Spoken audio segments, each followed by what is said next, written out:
Hello dear student, स्वागत है आपका हमारे एमटीएस स्टडी यूट्यूब चैनल पर। दोस्तों आज हम देखने वाले हैं BA fifth semester regional geography के कुछ इंपॉर्टेंट एमसीक्यू। दोस्तों ये प्रादेशिक भूगोल मतलब कोर्स कोड 301 रहने वाला है और ये दोस्तों पार्ट 2 है। अगर आप लोगों ने पार्ट 1 नहीं देखा है तो आप लोग डिस्क्रिप्शन में लिंक है, जा करके देख सकते हैं। और दोस्तों ये हर एक यूनिवर्सिटी के लिए है, जिन भी यूनिवर्सिटी में ऑब्जेक्टिव टाइप एग्ज़ाम होते हैं उन सभी यूनिवर्सिटी के लिए है। अगर आपका कोर्स कोड 301 है तब तो दोस्तों देरी ना करते हुए वीडियो को स्टार्ट करते हैं और क्वेश्चन को देखते हैं। तो दोस्तों मतलब 26वां क्वेश्चन है, कृषि जलवायु प्रादेशिक नियोजन का आरंभ भारतीय योजना आयोग ने कब आरंभ किया? ये दोस्तों कृषि है, कृषि नहीं है, कृषि है। तो कृषि जलवायु प्रादेशिक नियोजन का आरंभ भारतीय योजना आयोग ने कब आरंभ किया? तो दोस्तों इसका राइट आंसर हो जाएगा स वाला 1988 में। 1988 में। तो चलिए दूसरा क्वेश्चन देखते हैं, मतलब 27वां क्वेश्चन। तो 27वां क्वेश्चन है, जब कोई नियोजन किसी विशेष परिस्थिति में कम समय के लिए किया जाता है तो उसे कहते हैं। तो दोस्तों उसको अल्पकालीन नियोजन कहते हैं। जैसे बाढ़ वगैरह आ गया तो उसके लिए सरकार कुछ योजना वगैरह मतलब बनाती है कि कैसे बचाया जाए, उसके वगैरह में दिया है। अगर आप लोग डिटेल में पढ़ेंगे ना थ्योरी में तो आपको डिटेल में दिया है, अल्पकालीन नियोजन, दीर्घकालीन नियोजन सब डिटेल में दिया है। अगर आपके पास मतलब कोई बुक होगा तब, अगर आप लोग बोलते हैं तो उसका थ्योरी का भी लेक्चर बना देंगे। तो दोस्तों 28वां क्वेश्चन है, 28वां क्वेश्चन है, आगत निर्गत विश्लेषण तकनीक का प्रतिपादन किसने किया? दोस्तों ये इंपॉर्टेंट क्वेश्चन है, ये भी आ सकता है आपके एग्जामिनेशन में, तो आप लोग इसको अच्छे से देखिए। तो इसका राइट आंसर हो जाएगा, अरे यार इसका राइट आंसर हो जाएगा लियोनटिक। लियोनटिक हो जाएगा, लियोनटिक। ये यार लियोनटिक हो जाएगा, लियोनटिक। यह वाला राइट आंसर हो जाएगा। तो 29वां क्वेश्चन है, दो नगरों के मध्य उनके प्रभाव क्षेत्रों के विभाजन बिंदु को ज्ञात करने के लिए प्रयोग किया जाता है। दो नगरों को मध्य दो नगरों के मध्य प्रभाव क्षेत्रों को विभाजन बिंदु को ज्ञात करने के लिए प्रयोग किया जाता है। तो आपका राइट आंसर हो जाएगा गुरुत्व मॉडल, बी वाला गुरुत्व मॉडल। गुरुत्व मॉडल का प्रयोग किया जाता है। और 30वां क्वेश्चन है, किसी स्थान विशेष तथा संबंधित स्थानिक तंत्र में अन्य स्थानों के मध्य अंतर क्रिया का आंकलन किया जाता है। तो इसका राइट आंसर हो जाएगा संभाव्य मॉडल में, संभाव्य मॉडल स वाला। दोस्तों इसमें इस बार आप लोगों को अच्छे से थोड़ा पढ़ना होगा क्योंकि ऐसे ऐसे नाम जल्दी याद नहीं होंगे। तो दोस्तों ये है, केंद्र स्थल का सिद्धांत प्रतिपादन किसने किया?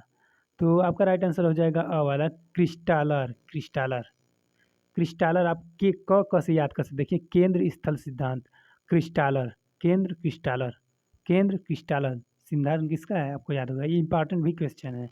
और इन सब का ट्रिक तो आप लोग देखिए, अगर आप लोग नॉर्मली अगर याद करेंगे, जल्दी में आपको याद करना है, जल्दी में ज़्यादा चीज़ याद करना है तो आपको ट्रिक से याद करना होता है।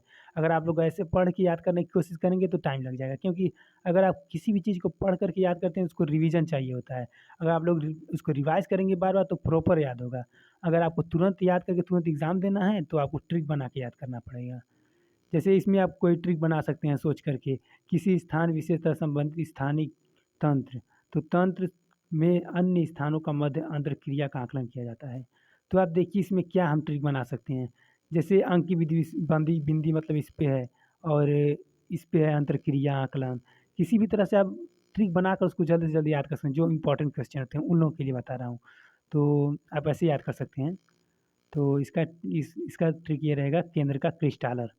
तो 32वां क्वेश्चन है, क्रिस्टालर के अनुसार केंद्र स्थल का पदानुक्रम लघुत्तम के परास का त्रिज्या होती है। ए लघुत्तम परास का त्रिज्या। तो दोस्तों इसका राइट आंसर हो जाएगा 2 किमी होती है, 2 किमी, 2 किमी होती है।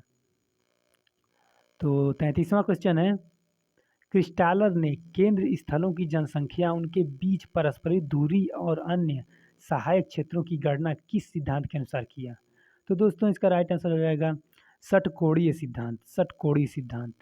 क्रिस्टालर, क्रिस्टालर षट, देखिए ये स है ना, पेटफारुआ स और ये छोटा सा क्रिस्टालर, और क्रिस्टालर और षटकोणीय आपको याद हो गया होगा। मतलब क्रिस्टालर ने केंद्र स्थलों की जनसंख्या के बीच पारस्परिक दूरी और अन्य सहायक क्षेत्रों की गणना किस सिद्धांत के अनुसार की? षटकोणीय, क्रिस्टालर षटकोणीय, अभी आपको याद हो गया होगा। तो चलिए देखते हैं 34वां क्वेश्चन।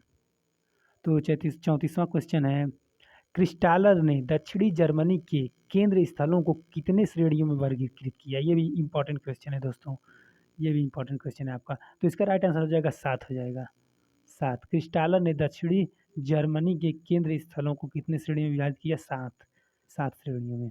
जैसे 7 जन्म होता है ना, क्रिस्टालर का 7 जन्म हुआ था जर्मनी में, इसे भी याद कर सकते हैं। क्रिस्टालर का 7 जन्म हुआ था, कहाँ हुआ था? जर्मनी में। क्रिस्टालर का 7 जन्म हुआ था जर्मनी में, जर्मनी में। आप इसको ऐसे याद कर सकते हैं। तो 35वां क्वेश्चन है, वान थीनन के बारे में आप लोगों ने शायद 4th सेमेस्टर में पढ़ा ही होगा, डिटेल में पढ़ा होगा, उसमें दिया था, बराबर दिया था। तो ये है, वान थ्यूनेन ने सर्वप्रथम कृषि के स्थानीयकरण का सिद्धांत प्रतिपादन किया। ये भी इंपॉर्टेंट क्वेश्चन है, ये भी एग्जाम में बहुत पूछता है। वान थ्यूनेन ने सर्वप्रथम कृषि के स्थला मतलब स्थानीयकरण, दोस्तों सॉरी, स्थानीयकरण के सिद्धांत का प्रतिपादन कब किया? तो इसका राइट आंसर हो जाएगा 100 वाला, 1900, अरे यार 100 यहाँ पे है, 1926, 1926, सॉरी दोस्तों, 1926 इसका राइट आंसर हो जाएगा, 1926। तो 36वां क्वेश्चन है, देखिए थोड़ा टाइप करने में मिस्टेक हो गया है।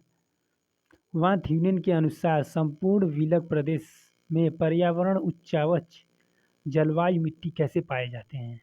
वान थ्यूनेन के अनुसार कैसे मिट्टी उट्टी पाए जाते हैं? तो आपका इसका राइट आंसर हो जाएगा अ वाला, मतलब एम समान, एम समान, हाँ यही होना चाहिए राइट आंसर, यही है आपका ए वाला, एम समान। तो 37वां क्वेश्चन है, वस्तुओं का परिवहन व्यय दूरी तथा भार के अनुपात में है। वस्तुओं का परिवहन और व्यय और दूरी तथा भार के अनुपात में है। तो आपका ये बढ़ता है, दूरी दूरी चाहे भार का अनुपात बढ़ता है, वस्तुओं का परिवहन मतलब घटने से, व्यय होने से। तो 38वां क्वेश्चन है,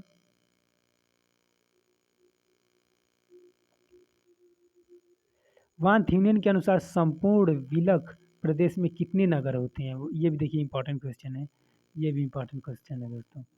तो इसका आपका राइट आंसर हो जाएगा ब वाला, एक नगर, एक नगर आपका राइट आंसर हो जाएगा। वान थ्यूनियन के अनुसार संपूर्ण विलक प्रदेश में कितने नगर होते हैं? एक नगर। वान थ्यूनियन के पास एक नगर था जो कि बहुत ही अच्छा था और सबसे अलग था, विलक का मतलब सबसे अलग था। तो वान थ्यूनियन के अनुसार संपूर्ण विलक प्रदेश में कितने नगर होते हैं? मतलब वान थ्यूनियन के अनुसार सबसे अलग प्रदेश एक था, एक था दोस्तों। ट्रिक है, ट्रिक से याद करिएगा, चाहे ऐसे भी आप याद कर सकते हैं, कोई दिक्कत नहीं। कई स्टूडेंट को ट्रिक से अच्छे से याद जाता है, कई स्टूडेंट वैसे भी याद कर लेते हैं, उनका अपना ही ट्रिक होता है। तो दोस्तों आपके पास कोई ना कोई अच्छा टैलेंट होगा, आप अच्छे से इसको याद कर लेंगे। चाहे कोई भी आप थ्योरी अगर पढ़े रहेंगे तो आप ऐसे ही मारते चले जाएंगे, ठीक। तो दोस्तों चलिए 39वां क्वेश्चन देखते हैं। वान थीनन के अनुसार नगर के चारों तरफ प्रथम पेटी में किसका उत्पादन होता है? ये आप लोगों ने 4th सेमेस्टर में पढ़ा होगा। तो आपका इसका अ वाला राइट आंसर हो जाएगा, साग सब्जी का, प्रथम पेटी में साग सब्जी था। तो 40वां क्वेश्चन है, उद्योगों के स्थानीयकरण के संदर्भ में प्रतिपादित सिद्धांतों का सर्वप्रथम प्रयास किसने किया? उद्योग के स्थानीयकरण के संदर्भ में प्रतिपादित सिद्धांतों को सर्वप्रथम प्रयास किसने किया? तो आपका इसका राइट आंसर हो जाएगा अल्फ्रेड वेबर। अल्फ्रेड वेबर जो हैं कि बहुत ही उद्योग करते थे, उद्योग का ही मतलब बहुत ही आगे थे इस सब में। तो इसका राइट आंसर 40 वाला हो जाएगा। तो 41वां क्वेश्चन है, तो दोस्तों इसमें दिया है 41वां क्वेश्चन में, ऐसे पदार्थ जिनका भार उत्पादन प्रक्रिया में कम नहीं होता। तो दोस्तों कम नहीं होता उसे कहते हैं। तो इसका आपका राइट आंसर हो जाएगा शुद्ध पदार्थ। शुद्ध पदार्थ जो होता है उसको हम कहते हैं ऐसे पदार्थ जिनका भार उत्पादन प्रक्रिया में कम नहीं होता है, उसे ही शुद्ध पदार्थ कहते हैं। तो इसमें आपका ट्रिक बनाने का है नहीं, आप ऐसे भी इसको याद कर सकते हैं। तो 42वां क्वेश्चन है, ऐसे कच्चे पदार्थ जिनका भार उत्पादन प्रक्रिया में कम हो जाता है उसे कहते हैं। तो इसका राइट आंसर हो जाएगा मिश्रित पदार्थ, ड वाला राइट आंसर हो जाएगा। ये भी आप ऐसे ही याद कर सकते हैं। तो 43वां क्वेश्चन है, उत्पादित पदार्थ में कच्चे पदार्थ के भार के अनुपात को क्या कहते हैं? उत्पादित पदार्थ में कच्चे पदार्थ के भार के अनुपात को क्या कहते हैं? तो आपका राइट आंसर हो जाएगा ब वाला, देखिए इधर आ गया है, पदार्थ सूचकांक हो जाएगा, ब वाला राइट आंसर हो जाएगा। तो 44वां क्वेश्चन है, शुद्ध पदार्थ का सूचकांक कितना होता है? शुद्ध पदार्थ का सूचकांक जो है कि 2, अरे यार यहाँ पे ब आ गया है, तो आपका 1 वाला हो जाएगा। 1 हो जाएगा, मतलब शुद्ध पदार्थ का सूचकांक 1 होता है। तो 45वां क्वेश्चन है, समान परिवहन लागत को प्रदर्शित करने वाली रेखा को वेबर ने क्या कहा? तो आप लोगों ने 4th सेमेस्टर में वेबर के बारे में आप लोगों ने डिटेल में पढ़ा होगा। तो समान परिवहन लागत को प्रदर्शित करने वाली रेखा को वेबर ने दोस्तों आइसोडोपेन कहा था। आइसोडोपेन, आइसोडोपेन। इसको आप लोग किस तरह याद करेंगे? परिवहन आइसोडोपेन, वेबर के अनुसार आइसोडोपेन, समान परिवहन आइसोडोपेन। तो 46वां क्वेश्चन है, संकेंद्रीय वलय सिद्धांत प्रतिपादन किसने किया? ये भी दोस्तों इंपॉर्टेंट क्वेश्चन है। संकेंद्रीय संकेंद्रीय वलय सिद्धांत का प्रतिपादन किसने किया? वर्जेस, वर्जेस, अ वाला राइट आंसर होगा वर्जेस। तो दोस्तों 47वां क्वेश्चन है, वर्जेस महोदया ने अपनी योजना का स्वरूप किस नगर के आधार पर किया था? वर्जेस महोदया ने अपनी योजना का स्वरूप किस नगर के आधार पर किया था? तो दोस्तों इसका राइट आंसर हो जाएगा शिकागो, शिकागो, शिकागो। वर्जेस महोदय शिकागो के थे। इन्होंने इस योजना के स्वरूप को नगर के आधार पर किया था।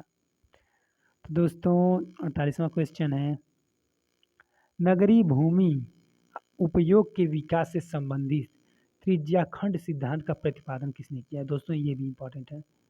त्रिज्याखंड सिद्धांत का प्रतिपादन किसने किया? त्रिज्याखंड सिद्धांत का प्रतिपादन किसने किया? तो आपका राइट आंसर हो जाएगा Homer hotel, Homer hotel, Homer hotel, Homer hotel. नगरीय भूमि उपयोग विकास के संबंधित त्रिज्याखंड सिद्धांत होमर होटेल, त्रिज्याखंड सिद्धांत होमर होटेल, त्रिज्याखंड सिद्धांत होमर होटेल। अभी आपको प्रॉपर याद हो गया होगा। तो होटेल के त्रिज्याखंड सिद्धांत के अनुसार परिवहन के विशिष्ट अक्ष के सहारे प्रायः किस प्रकार से भूमि उपयोग उपयोग पाए जाते हैं? मतलब होयटल के अनुसार, मतलब यार इनका नाम भी ऐसा ही है ना।